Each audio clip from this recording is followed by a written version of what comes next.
This free fall, crazy time when Biden's trying to add another $5 trillion of debt. Oh, $40 trillion. Isn't that a good idea?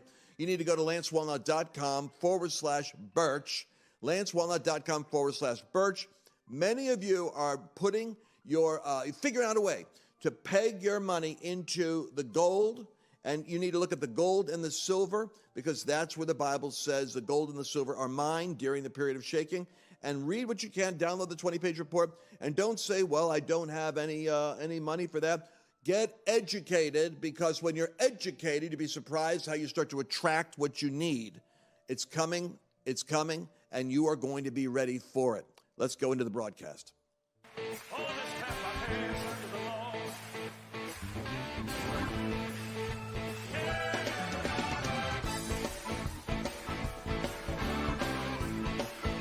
Welcome back to the news from a perspective that you never get. It's a prophetic dialogue.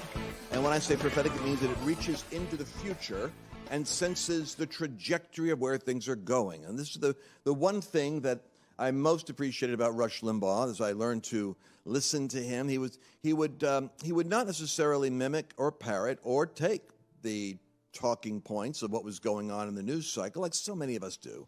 You see one program is redundant on another, all covering the Will Smith slap of Chris Rock.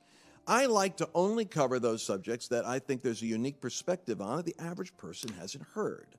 And then I'm satisfied and I'm gratified when we can bring that to the surface. Sometimes we achieve it, sometimes we don't, because we do it intuitively. We're having a conversation, and we're probing after that thing that's in the atmosphere that needs to be found. And a while ago, we were talking about the one world order, the new world order, the connection between that and the vaccine madness. And then the link started to be formed for us as we heard Yoram Hazani begin to articulate as a lead architect of Klaus Schwab's reset strategy, the beautiful merger of technology into the new world order. And then I was saying, and we were talking about how the battle is going to be, and I said it, we said it right here, that the battle between the Ukraine situation is a bigger enchilada. There's no good guy, bad guy in this. Although you could say it's admirable that Zelensky didn't leave the dugout while he was being bombed. Yes, same thing with Churchill. Didn't leave the dugout, didn't fly to Philadelphia. Admirable. But the real big meta story there, 30,000-foot narrative is the New World Order and the World Economic Forum and the Davos crowd. I used to call it Davos, and Gordon Pennington told me it's Davos. So the Davos crowd was surrounding Putin, and Putin's days were numbered. Putin was old school. Putin was about, he's nationalistic. And well, of course, he's the Eurasia landmass. If you look at where Russia is, it actually connects to China. And if you even look at Putin, he looks more like, if you look at him squint, you'll see there's more Asian Russian characteristics. So they don't think like we do in the West. And there's a dividing line in culture between East and West, especially since Europe went so woke, and the Russian Orthodox Church is part of the nationalist zeal of Russia. In other words, the two are woven into one. What that tells you is that Russia sees itself as a nation state. This man sees himself as a nation with empire in its blood, meaning at one time it had Eastern Europe. It had Latvia and Poland and Hungary and all these places within its orbit. And he calls it, Putin says it's a tragic day when the Soviet Union broke up. It wasn't a great day. To him, it was tragic. It's like the United States breaking up. So you don't take a guy like that with 1,600 nuclear-tipped weapons and try to surround him in an economic anaconda move where you're going to asphyxiate him and try to keep penetrating his culture with your woke Western, I hate to say it, LGBTQ ideas, because he hates that stuff. So Ukraine became the thorn in the flesh for him because he sees it as an extension of Russia, forfeited by Russia, being weaponized by the New World Order, and he punched back. And curiously enough, it was Nigel Farage, the leader of the Brexit down there in Britain, who delivered a speech, and I think it was in 2014. I played it last night at 1 a.m. in the morning, actually, I listened to it. And he was warning Parliament they were poking the bear by flirting with Ukraine, joining NATO, that it was clear that Putin and Russia have been warning that they don't see the aggressiveness of the New World Order as friendly to their future. They see it as a threat to their nationalist existence, and that he's warned he will fight if they keep pushing, surrounding him, and planting military bases on his borders. And he said, do not be surprised if this doesn't provoke a military response. You don't poke the bear. And that was Nigel Farage, and so they were playing it again because he warned this would happen. He's the only one who actually, everyone else was like shocked. Well, he said it was coming. So what I'm saying is the big battle, the big winner here is China, because China can watch us come to blows. In a unipolar world or in a multipolar world where there's different centers of power, the United States could only preserve that world order with a Trump involved, because Trump could keep the border healthy, manufacturing returned, the economy strong, energy vibrant, and the military unpredictably powerful. That era is gone. And I don't know if it's going to be recovered. I know everybody out there wants me to go prophesy. He's going to be back any day. I'm not going to tell you that, because I'm watching the handwriting on the wall of America. If there isn't a change in America, America may be under a divine judgment. And I think it's kind of a gradual experience to try to provoke us to recover our martial vitality and our moral bearings. But let's see how the church responds. I'm not looking at the church. I'm not seeing the church respond yet. They're more worried about Christian nationalism than they are about judgment on America. That's the weird part. So I'm going to bring it back. We've got a couple of clips. Set up what we're going to look at, Mercedes, because this is the conversation of empires or world order, Davos, versus these stubborn little nation states, and how the world might break up into pockets of governed organization. And that would be the Bible's prediction of 10 kings or 10 economic regions just on the horizon. I love it. So yeah, no, I was watching this morning. I do my morning crypto research. And the guy I was watching played a clip from, it's called the World Government Summit 2022. It just happened a couple of days ago. And so he was playing a clip. Day one, session one was, is the world ready for a new world order? And so they had a whole panel of people. And I brought it to you this morning. I said, you've got to listen to this, because this is the stuff you've been talking about. And so I've got a couple different clips lined up. And I just want you to listen to what they're saying about Russia, about where we are now, and where things are going to be going. So let's play this first clip.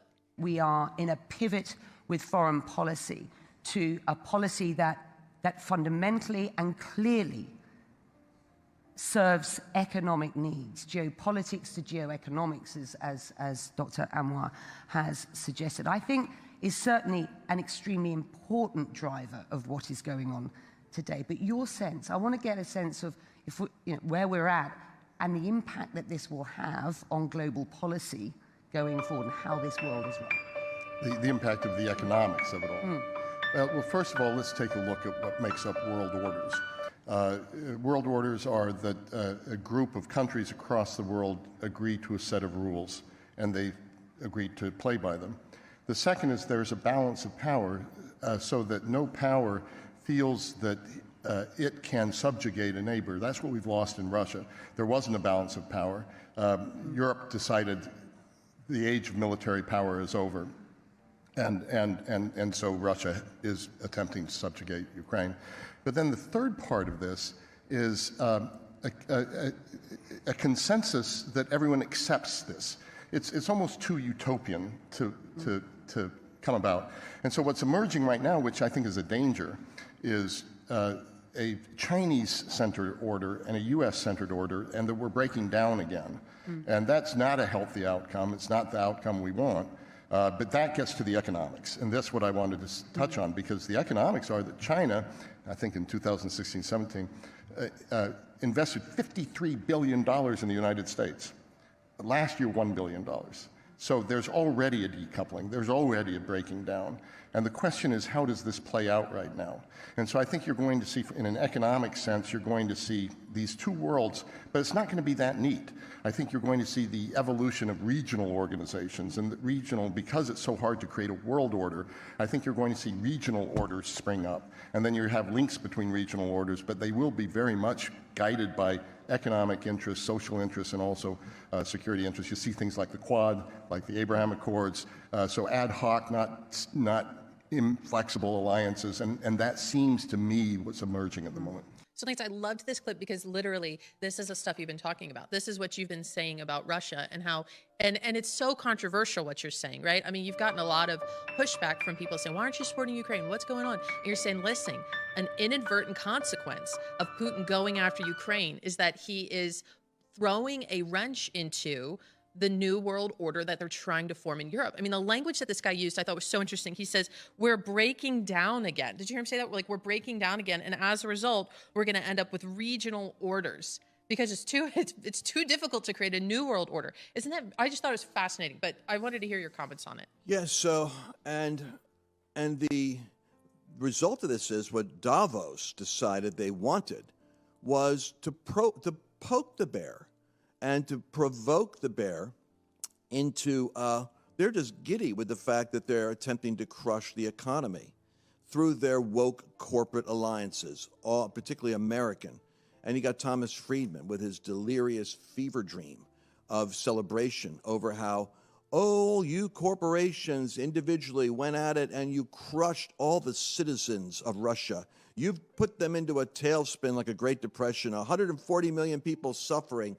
This is the success of this working together in unity through technology and corporations governing politics with them. But it's the stupidest thing in the world, because what that strategy did was it made all the Russians who would be upset with Putin for what he's doing sympathetic to each other and him, because it looks like the West hates them and we're attacking them. Of course, they control the media. So they're saying, look how they hate us. So it wasn't a well thought out strategy. It drove China and Russia together, which we always want to keep separated. But you know what? The world order likes it. I'll tell you why they like it. They now have an iron curtain. They have a region. Watch what he said. They have a region they could bring into their new world order. Europe and the United States. We'll talk about that when we come back. Hello, my friends on Facebook and Instagram. I have something for you, something which is going to be going away very quickly, so I want to make it available to you. I did an analysis a year ago of the characteristics of a religious cult or a religion in general that becomes an unhealthy obsession.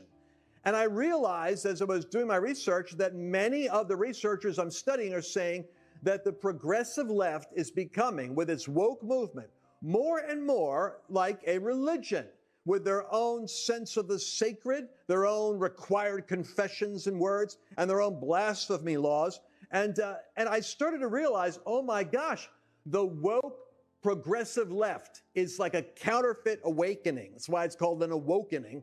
And it's merging with politics to put a new form of religious merger with government over America. I want you to be the first one to understand this subject, because it's already here. Go to LanceWallnau.com. I've made it simple. At the top of the page, you can download the free chapter from my book that describes the counterfeit religion, the progressive fundamentalism that's taking over America, or attempting to, and provoking a backlash. That's LanceWallnau.com. Please go there, download the free chapter on the page, because it's only going to be up a little while longer. Your Excellency, are you ready for a new world order? I think, Becky, the main problem is, if you think of the technology is 21st century, 22nd century technology. What is happening in AI, what is happening everywhere, really, that will really transform and is transforming our lives and also transforming international relations. But I think the frame of thinking is still 19th century. I think this is one of the problems that we have in the international system.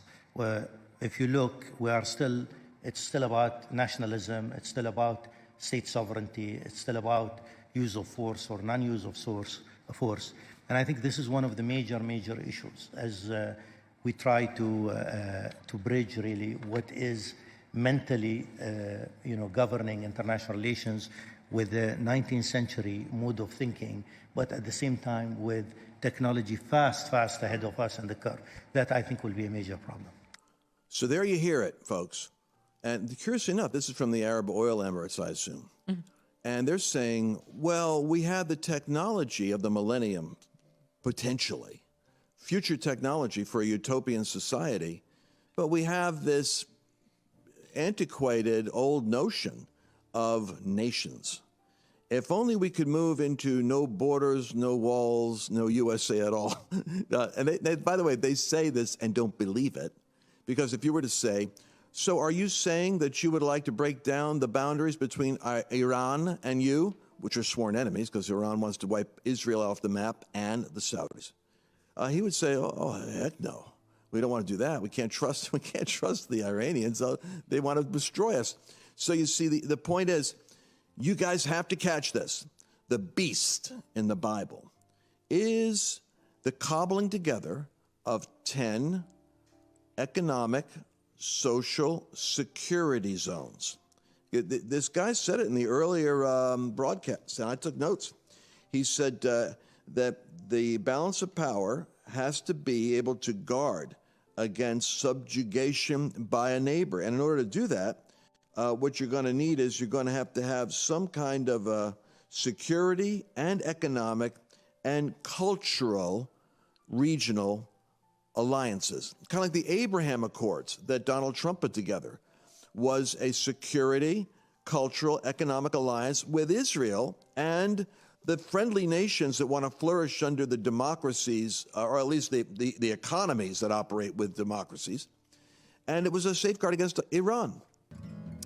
Problem is the dum-dums in Washington, the Philistines, who look to me like the instrument of God's judgment on America to bring it to its senses, decided to side with Iran and help them get a nuclear weapon. And because, of course, Iran wants to destroy the United States, so they're going to help them do it and alienate the affection and the alliance that Trump put together between the Saudis and each other and the Arab states, along with Egypt, with Israel. Mm-hmm. And it's like, how stupid can you get? I mean, I watch this stuff and it's so obvious. I wonder why there isn't more people honking the horns over this stuff. Anyway, this was such a valuable segment because he's saying nation states get in the way. But tie that back to the earlier segment where the guy said, I just think that the problem we have with Russia is it really put a nail in the tire of our global zeal for a new technological one world order because, this is the part that scares me about leftists, academics, Europeans, and Americans. China is not going to be subservient to you. They're going to take over the world. That's their goal. Russia sees itself as the empire. They don't have global aspirations. They simply want to dominate Europe and have a route into the Middle East. It's like Stalin and Hitler. History has moments when world powers negotiate and eat. But Klaus Schwab, he's a Bond villain. He isn't exactly where I'm putting my money either.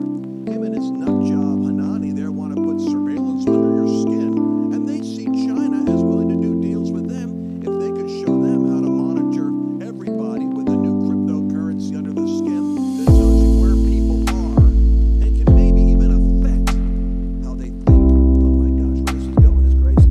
It's really, I mean, this is a great segment. I'm looking forward to playing the whole thing for you. Like I was like, we have to listen to it because it's about 45 minutes long and it's on YouTube. I mean, if you want to go watch it, I'll just put it into YouTube. World Government Summit 2022, and it's the first day. It's about 6 hours long.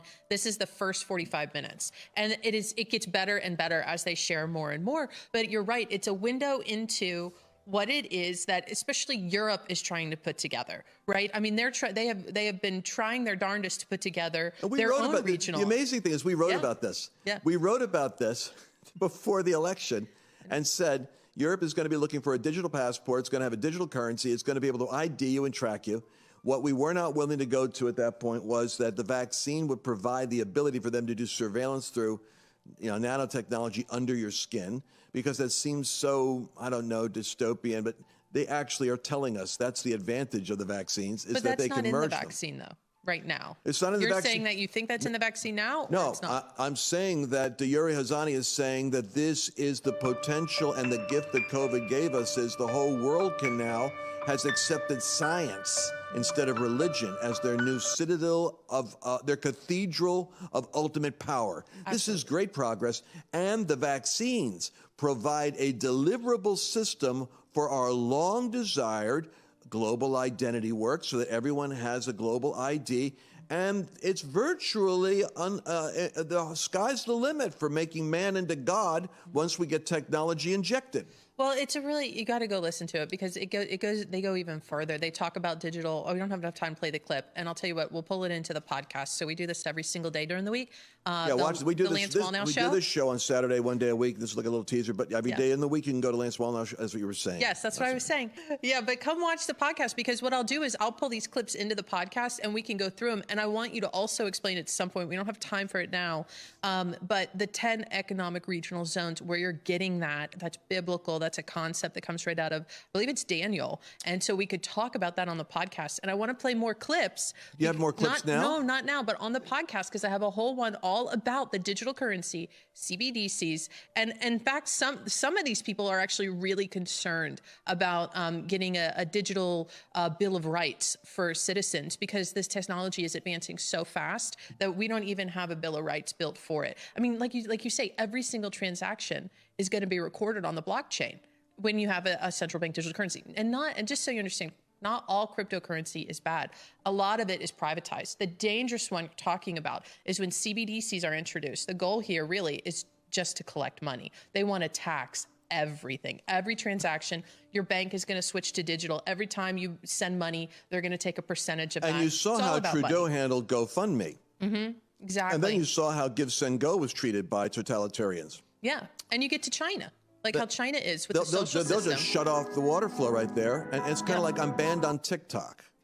And so I got to make my appeal. Arbitrarily, my point is arbitrarily, some government official can look at your social score and your electricity's off. Yeah. Because this is their way of bringing you into the new religion. You're not sufficiently converted yet. Oh yeah, you've had your air conditioner on too much. Your green, credit score is, through the roof. So you're, this Plus is going to be you have shut 3 off. cars that are all fuel dependent rather than electric, and that adds to the overall burden. That's coming. I'm convinced about that. Like if we can't get the right people in office. Let me give you some hope out there. Let me give you some hope. I only got 2 minutes to give you hope. Go to lancewallnau.com and find out which Book of Acts activist group you want to join. We have an activist guide. Do we have that available yet? Yeah, but it's lancewallnau.com / I think it's activist. Well, lancewallnau.com / activists. And we're going to start to organize people in terms of their activations and what area they want to fight in. We've got 2 minutes left. I want to point something out. I am now seeing hope on the horizon. And the hope on the horizon is Daniel. Well, what is it? What have you guys got there? I'm seeing all these headlines Denver's throwing up there. It's fine. It's just whatever they think you're going to queue up next. Okay, I was just wondering if I was supposed to reference them. But Daniel chapter 7, which Denver doesn't have, and it talks about this next phase of global governance. They're talking about a global economic collapse. Biden himself said that because of economics and blah, blah, blah, there's a new world order, and America's got to lead it. Yeah, not with you, knucklehead. Like Barney, fight with a gun. So here's the deal. The Bible says in Daniel chapter 7, it says, I beheld, there was like these different empires rising from history, and then one came that was the fourth beast and saw the series, dreadful and terrifying, extremely strong, large and different from all the other previous empires and beasts that were before it, because it had 10 horns. And I was contemplating the horns, and behold, another horn came up among them, and 3 of the first and this horn spoke with a supernatural mouth. This would be the Antichrist. He will not show up until 10 regional economic zones have been established, probably after the Great Reset actually happens with a global economic reset. And then who are the 10 horns? It says clearly in the same chapter, verse 23, the 10 horns are 10 kings. 10 kings will arise with 10 kingdoms.